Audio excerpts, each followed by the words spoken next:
안녕하세요. 백두산 금융연구소의 백두산입니다. 11월 17일 화요일 밤 8시 32분입니다. 오늘 강아지는 저기 덥다고 무릎 위에 있다가 내려갔어요. 이불 덮어놨더니. 그래서 출연 안 합니다. 자, 아무튼 오늘도 코스피, 코스닥 살펴보도록 할게요. 오늘 코스피의 의미는 일단 상승이 일시 정지된 겁니다. 보시면은 0.04% 상승, 0.15포인트 상승이니까 이 정도면은 뭐 오르긴 오르는데 일시정지 됐다라는 의미로 보시는 게 제일 객관적일 것 같아요. 여기다가 이제 제가 좀 양념을 치자면, 저의 어떤 의견을 더해서 양념을 치자면은 일단 341이나 342 자리에서 저항을 확인했습니다 라고 일단 이야기까지 할 수 있을 것 같아요. 제가 방금 드린 얘기 341이나 342 정도 자리에 저항을 확인했다는 이야기는 내일도 여기를 넘지 못한다면 그렇게 이야기할 수 있는 증거가 나올 겁니다. 내일도 만약 이런 식으로 음봉이 뽑아져서 내려온다면은 그러면은 342, 341 자리에 저항을 확인했습니다라고 좀 강하게 이야기할 수 있을 텐데, 어쨌든 오늘은 342까지 해서 고점을 높여놨기 때문에 오늘 이 자리 고점을 확인했다라고 이야기할 수는 없다. 조금 차이가 있는 겁니다. 아무튼 뭐 그렇게 중요한 내용은 아니고요. 아무튼 중요한 건 오늘은 일단 상승을 멈췄다라는 게 중요한 겁니다. 일단 멈췄고 이 단기 상승 추세는 진행 중인 거죠. 진행 중이 일시 정지했다까지만 해석하시는 게 일단 객관적으로 보입니다. 오늘 옵션 시장에서 재밌는 점은 뭐 옵션이 양쪽 다 일단 죽었다는 거죠. 당연히 지금 만기 4주차, 그러니까 지난 옵션 만기일 이후에 3거래일 지났기 때문에 일단 기본적으로 양쪽 옵션이 다 비싸기도 하고, 그리고 이 보시다시피 만기주에도 계속 이 콜옵션이 날라왔기 때문에 지금 어쨌든 콜옵션도 그렇고 풋옵션도 그렇고 양쪽 다 어쨌든 옵션이 전반적으로 다 비싸요. 프리미엄이 좀 비싸 있는 상태이기 때문에 뭐 그래서 오늘 보시다시피 이렇게 양쪽으로 다 죽였습니다. 어쨌든 그 상승 마감을 했기 때문에 이렇게 가만히 보시면은 이 풋옵션들이 조금씩 더 많이 죽었어요. 그렇게 큰 차이는 없는데 같은 가격대에 있는 옵션들이면은 풋옵션이 조금 더 많이 죽었다, 뭐 이 정도로 이해를 하시면 될 것 같습니다. 근데 좀 이제 내용을 좀 살펴보자고요. 그러니까 지금 콜옵션 같은 경우는 보시면은 변동성이 워낙 확대가 돼 있죠. 지금 콜옵션 같은 경우는 말씀드렸다시피 이 지수가 1cm로 움직이면 지금 콜옵션은 1.5cm, 2cm가 움직인다라는 표현을 드렸습니다. 그게 무슨 얘기냐면 풋옵션 자체가 변동성이 커졌다고요. 아니 참, 콜옵션이 변동성이 워낙 커져 있다고요. 보시다시피 오늘 이렇게 선물 차트에서 보면 자그마한 봉이 나왔지만 콜옵션에서는 그 자그마한 게 좀 확대가 돼서 보이고 있는 거죠. 그러니까 그러니까 이렇게 콜옵션의 변동성이 확대가 됐다는 얘기는 그만큼 콜옵션이 시세가 과했다라는 증거이기도 합니다. 어쨌든 그래서 오늘 콜옵션이 좀 많이 죽었고, 제 생각에는 앞으로도 콜옵션은 이제 더 이상 오르긴 힘들 것 같아요.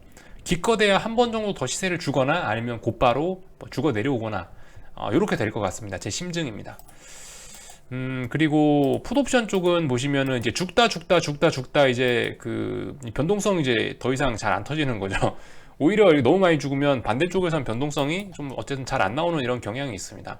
보시다시피 이제 죽다가 이제 봉의 길이가 오히려 이제 풋옵션 쪽에선 짧아지는 이런 현상들이 일어나고 있고, 결과적으로 오늘 좀 이제 의미 있는 이런 외과 옵션들에서 일단은 도치 형태의 비슷한 봉이 나왔습니다.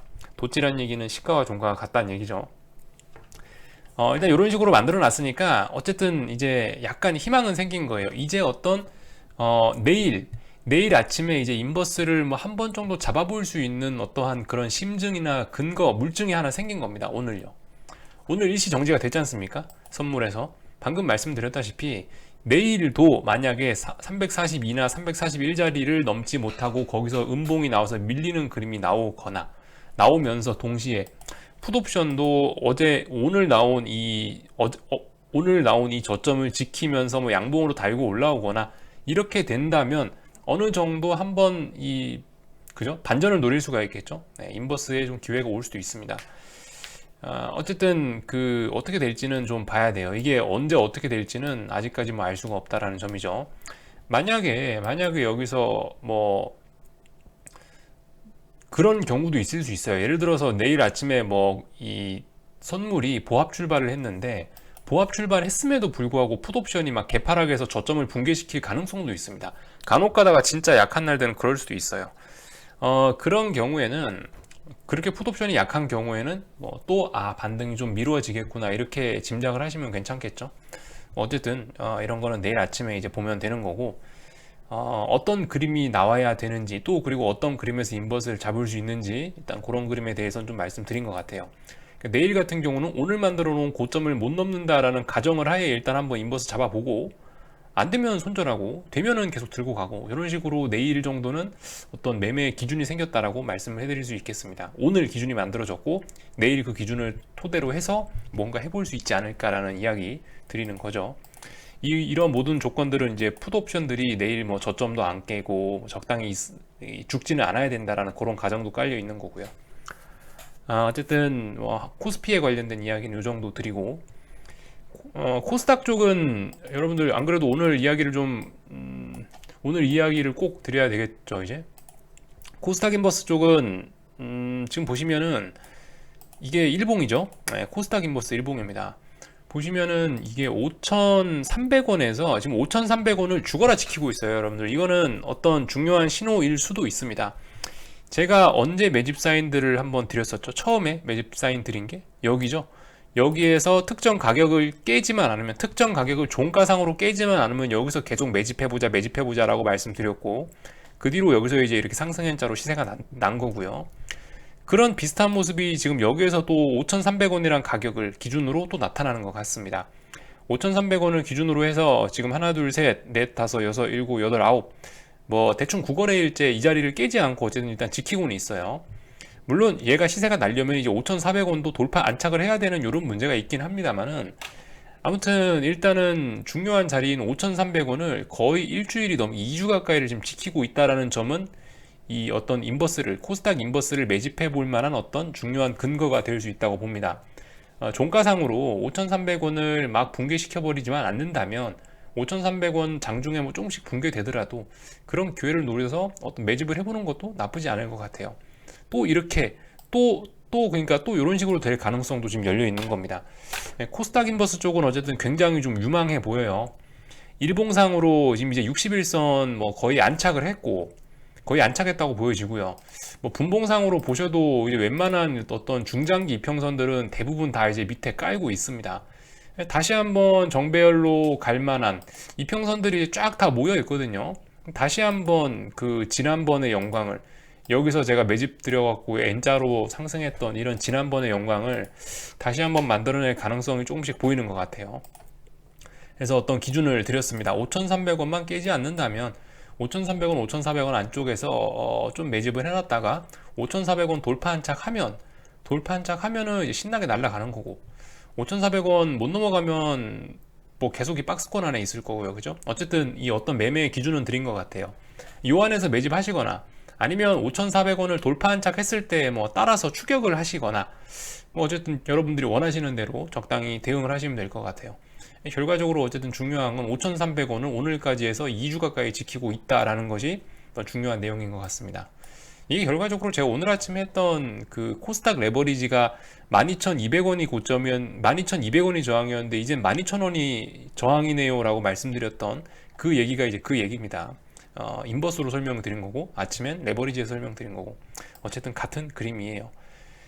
아무튼 오늘 종가상으로 오늘 아침에 좀 위험했는데 5,300원 붕괴할 수도 있었는데, 보시다시피 오늘 코스닥이 미끄러지면서 이렇게 인버스가 살아날 가능성이 굉장히 높아졌다, 이 정도를 말씀드릴 수 있을 것 같습니다.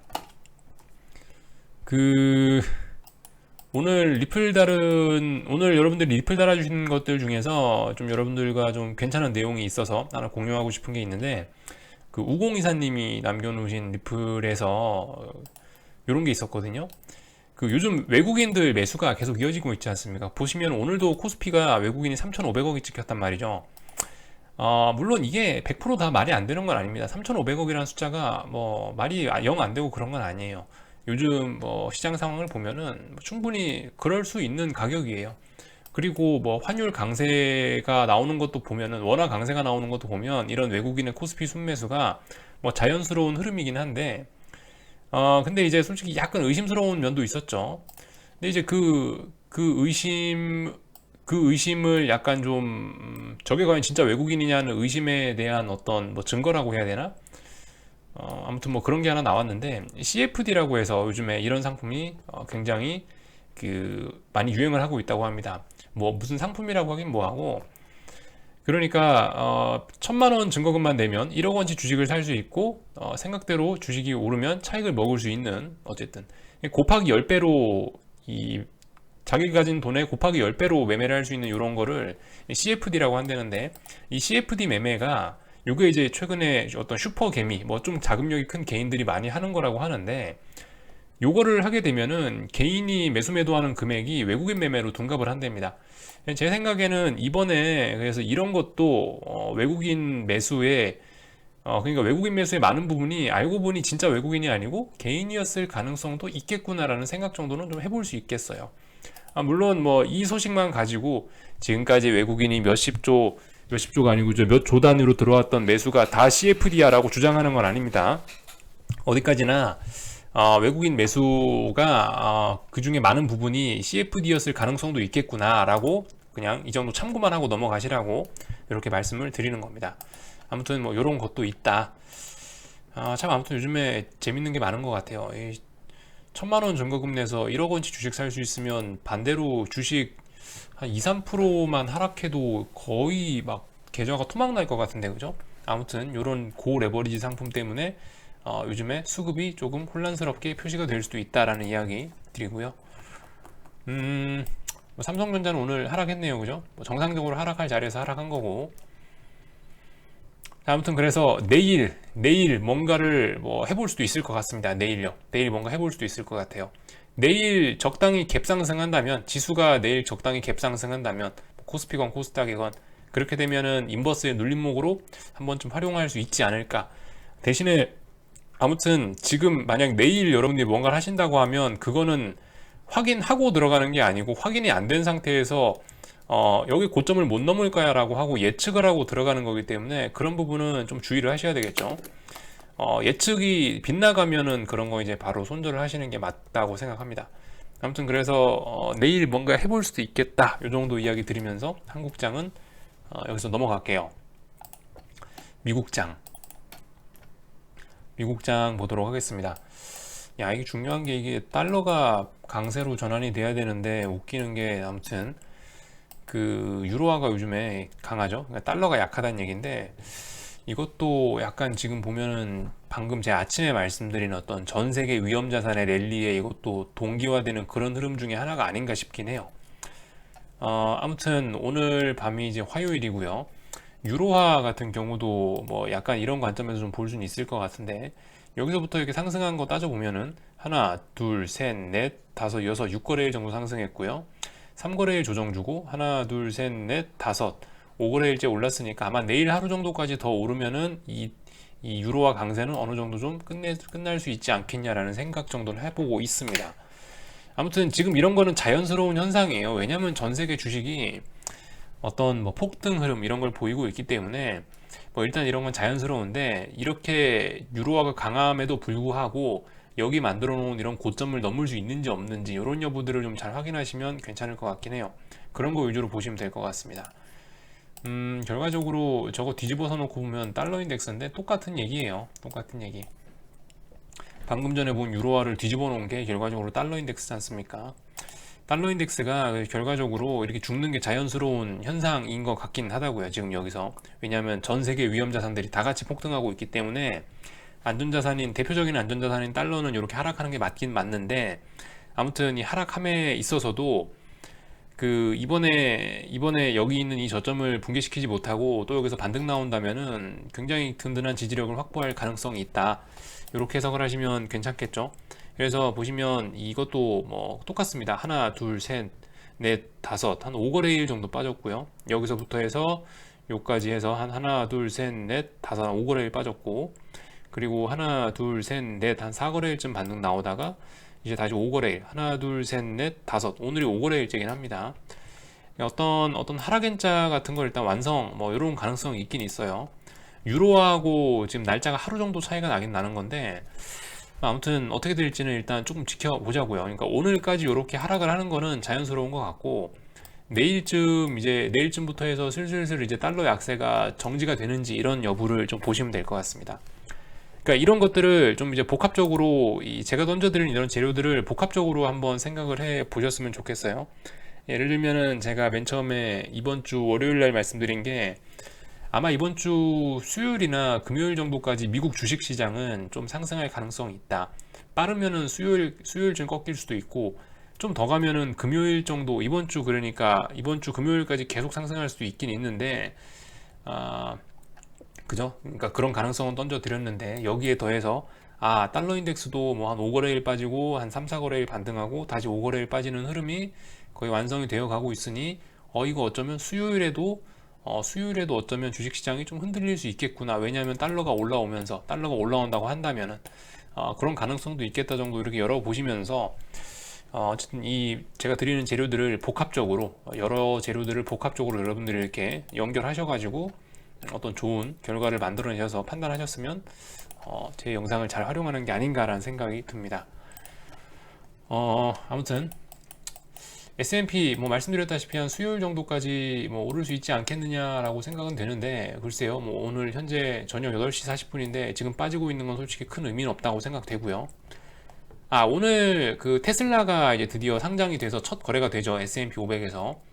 테슬라가 솔직히 저는 그렇게 생각을 해요. 이건 제 심증인데 아침에도 말씀드렸다시피 그 테슬라가 지금 10%가량 갭상승 출발해버리거나 이렇게 좀 크게 갭상승 출발하면 솔직히 테슬라는 장중에 이 매도의 흐름이 나올 가능성이 높지 거기서 10% 올랐는데 거기서 장중에 15% 20%더 추가로 상승시키기는 어려울 것 같다는 생각이 듭니다. 그러면은 이 어떤 대표 종목 같은 게 S&P로 딱 새 집에 이사를 왔는데 새로운 친구가 막 쏟아져 내린다면은 어쨌든 시장에 안 좋은 분위기가 퍼질 수 있지 않을까.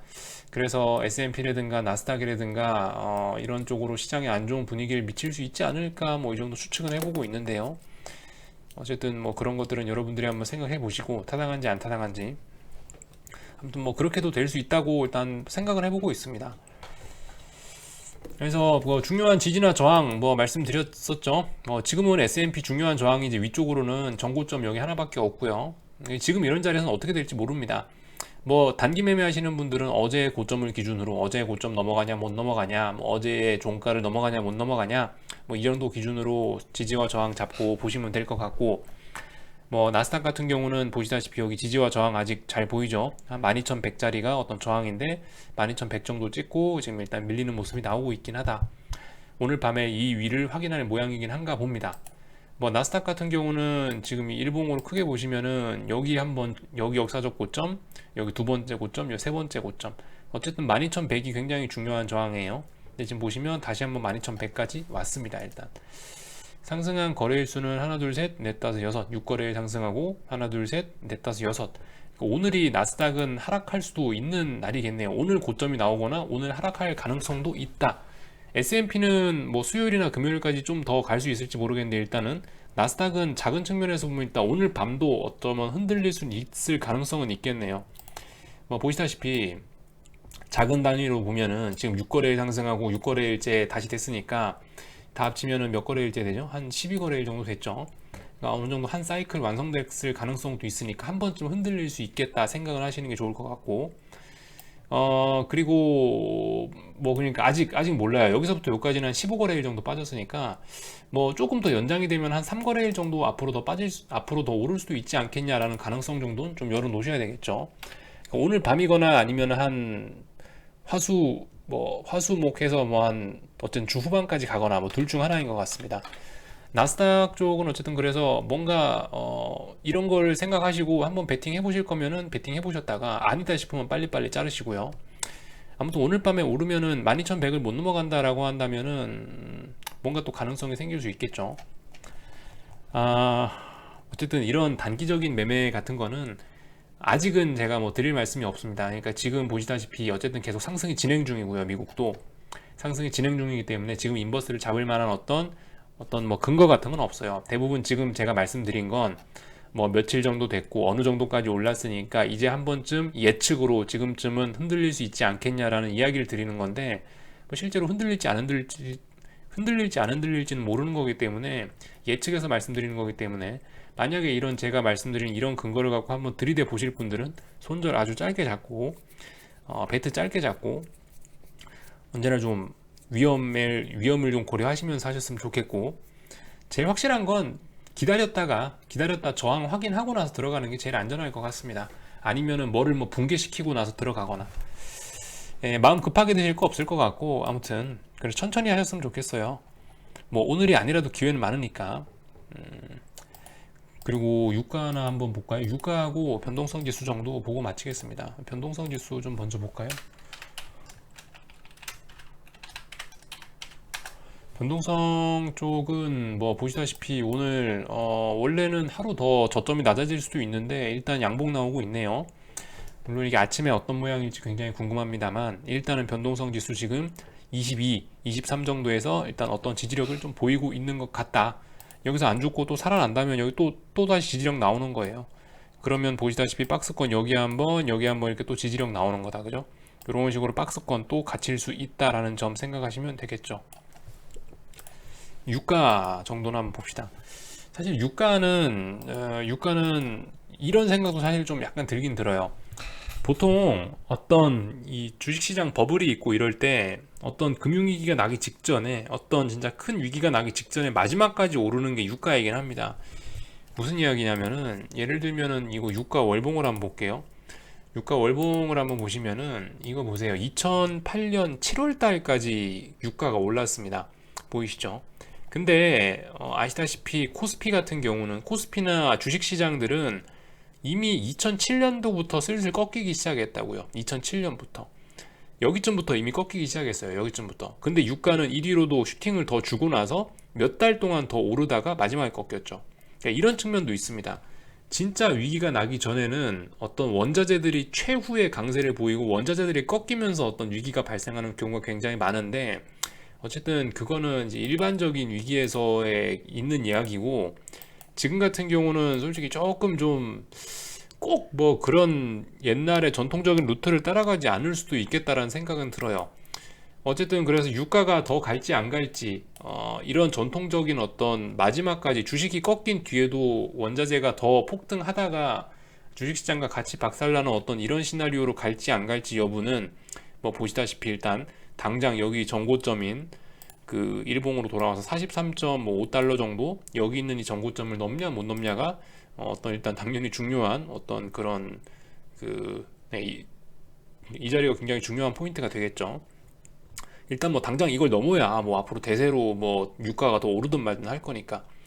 근데 지금 현재 모습을 보면 일단은 오늘 밤에 올라줘야 되는 날이거든요. 더 오르고 싶으면 오늘 밤에 더 올라줘야 되는 날인데, 만약에 오늘 밤에 하락 마감하면은 결과적으로 43.5자리, 43.7자리는 무거운 저항이 돼서 결과적으로 이렇게 뭐 쌍고점 나오는 모습 만들어지면서 꺾일 수 있겠죠. 이런 식으로, 그죠? 그러면서 이평선들은 이미 무거운 이평선들은 이미 다 대가리를 아래쪽으로 숙이고 있으니까, 어쨌든 옛날과 같이 2007년, 2008년처럼 유가가 마지막으로 막 진짜 무섭게 쏘아 붙였다가 뭐 박살이 날지, 아니면 그냥 여기서 조용히 죽을지, 유가는 아마 여기 어디서 지금 잘 보시면은 큰 흐름이 잡힐 것 같습니다. 지금 현재 자리가 굉장히 중요할 것 같아요. 여기서 한 번 더 일반 주식들, 한국 코스피가 했던 것처럼 슈팅을 어마어마하게 주느냐, 아니면은 그냥 여기서 잠자코 조용히 꺾이느냐, 요거 지금 고민을 해봐야 될 타이밍인 것 같습니다. 그래서 이 정도 이야기 드리고요, 마치겠습니다. 궁금한 거는 리플 남겨주시고요, 내일 아침에 뵙겠습니다.